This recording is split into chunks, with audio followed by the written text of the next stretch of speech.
حدیث نمبر 4312 حضرت ابن عباس رضی اللہ عنہ سے مروی ہے کہ رسول اکرم صلی اللہ علیہ وسلم نے حضرت معاذ رضی اللہ عنہ سے پوچھا کہ تمہارے متعلق جو بات ہم تک پہنچی ہے کیا وہ سچ ہے؟ انہوں نے پوچھا آپ تک میرے متعلق کیا بات پہنچی ہے؟ آپ نے فرمایا مجھے بات پہنچی ہے کہ تم نے فلاں خاندان کی لونڈی سے زنا کیا ہے۔ انہوں نے عرض کیا جی ہاں۔ حضرت ابن عباس رضی اللہ عنہ فرماتے ہیں انہوں نے 4 مرتبہ گواہی دی، پھر آپ نے ان کے بارے میں حکم دیا تو ان کو رجم کیا گیا۔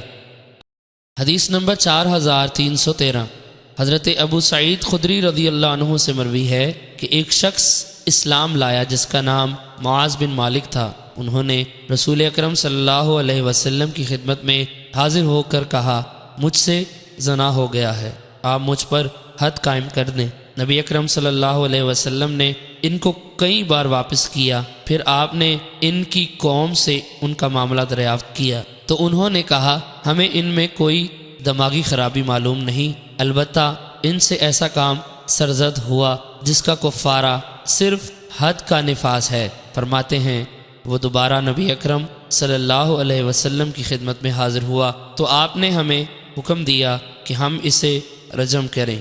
ہم اسے لے کر بقیع الغرقد میں لے گئے، ہم نے نہ تو اس کو باندھا نہ ہی کوئی گڑھا کھودا، ہم نے اس کو ہڈیوں، ڈھیلوں، پتھروں اور کنکریوں سے مارا۔ وہ بھاگ کھڑا ہوا اور ہم بھی اس کے پیچھے دوڑ پڑے حتیٰ کہ ہیرا کے میدان میں آ گیا۔ وہ وہاں رکا تو ہم نے اسے ہیرا کے پتھروں سے مارا حتیٰ کہ اس کا جسم ساکت ہو گیا۔ پھر شام کے وقت رسول اکرم صلی اللہ علیہ وسلم خطبہ دینے کھڑے ہوئے تو فرمایا ہم جب بھی اللہ تعالیٰ کے راستے میں جہاد کے لیے جاتے ہیں تو کوئی شخص پیچھے ہماری عورتوں میں رہ جاتا ہے، مجھ پر لازم ہے کہ میں ہر اس شخص کو سزا دوں جس نے یہ عمل کیا ہو اور اسے میرے پاس لایا جائے۔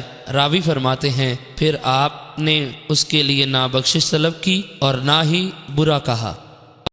حدیث نمبر 4314 امام مسلم نے اسی سند کے ساتھ ذکر کیا کہ نبی اکرم صلی اللہ علیہ وسلم نے شام کے وقت کھڑے ہو کر اللہ تعالیٰ کی حمد و ثنا کی اور فرمایا ان لوگوں کا کیا حال ہے جو ہمارے جہاد کے لیے جانے کے بعد ہمارے پیچھے رہ جاتے ہیں، وہ بکرے کی طرح آوازیں نکالتے ہیں۔ اس حدیث میں ہماری عورتوں والا جملہ نہیں فرمایا۔ حدیث نمبر 4315 امام مسلم نے اس حدیث کو 2 اور سندوں کے ساتھ ذکر کیا۔ حضرت سفیان کی روایت کہ اس نے 3 مرتبہ زنا کا اعتراف کیا۔